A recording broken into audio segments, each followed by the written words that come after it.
Welcome, Visionary Woman. I'm Ahdia. I'm a creative and feminine mentor. And this is a space where we're going to talk about expanding our capacity in our life and business without sacrificing our well being, our creativity, our femininity, and our fulfillment along the way. Today, I want to talk about discipline and how, as women, we can embody more discipline in a way that works for us, not against us. So, I'm not going to teach you anything about be feminine, be soft, do nothing, just follow your emotions. No. This is a space where we're integrating both our masculine and feminine energy in order to have more capacity for the life that we want. So I don't want you to get a wrong idea here. I've seen a lot of conversation coming online about replace discipline with devotion, and it feels like replacing a rule with another rule. I actually like the idea of being devotional, and it sounds something beautiful to be devoted to your vision, to your life, to your dream, to something that you're building and you want to have. However, when it comes to practicality, I find it very abstract. The reason why is because what if you wake up one day on a Tuesday and you don't feel like you can do any work and you have all of your motivation? And how are you going to use your devotion to actually give you the motivation to do the work? What does devotion look like when you have five clients and you have tight deadlines?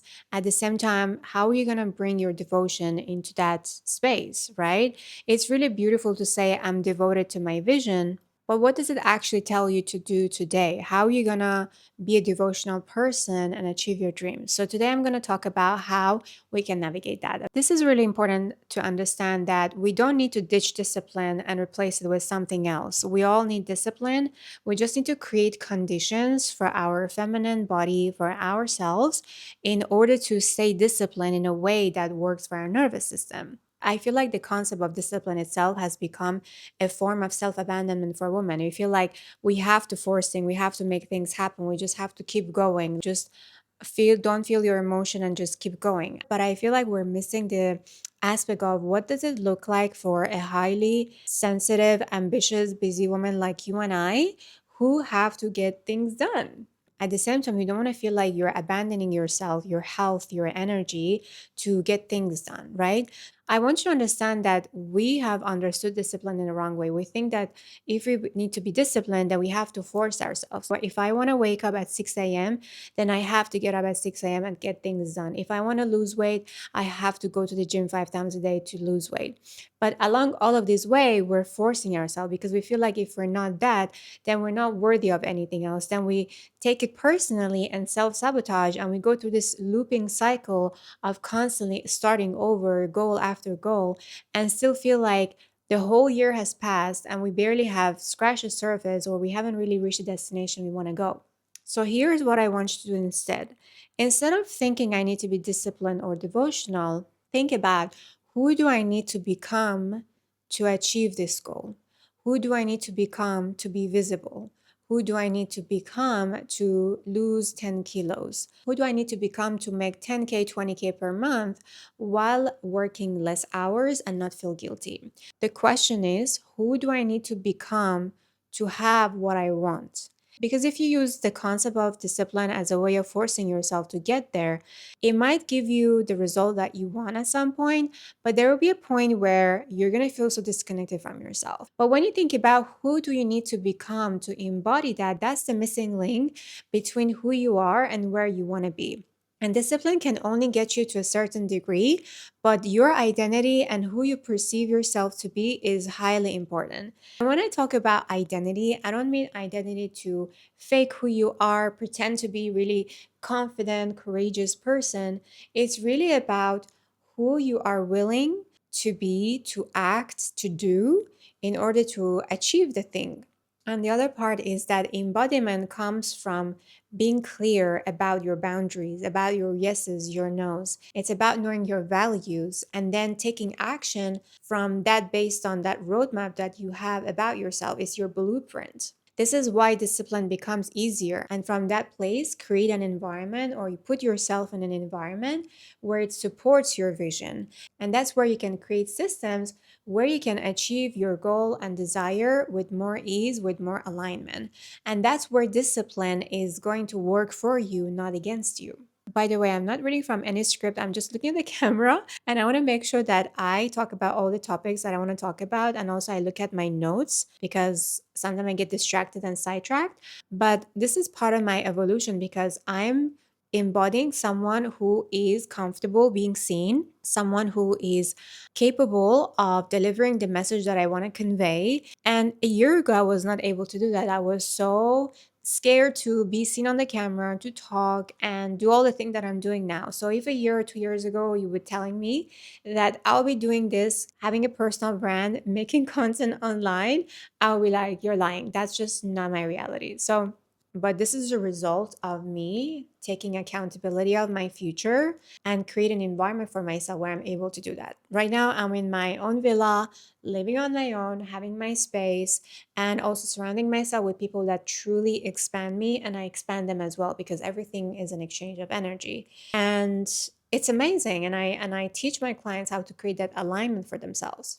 So back to discipline. You don't need more willpower. You don't need to do more in order to achieve more. You just need to be in the right environment and create that environment. Sometimes creating that environment doesn't always mean that you have to leave the country like I did, but for you, it's about creating conditions where you feel excited, inspired, and you feel like you have this drive to take the action to what you want to do.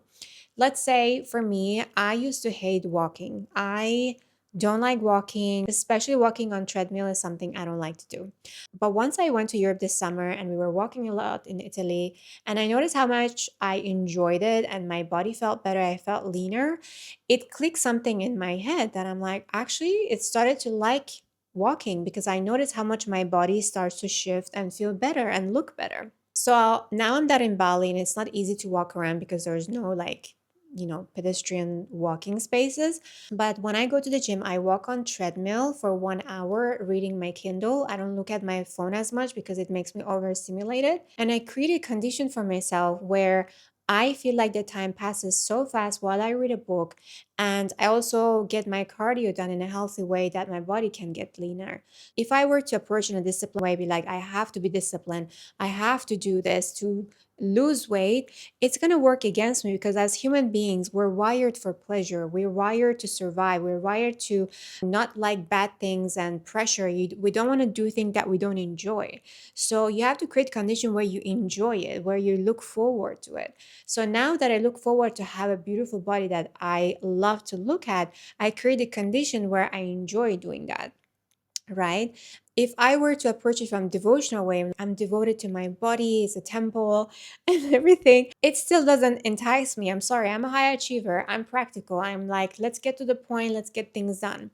So I bet you're the same thing.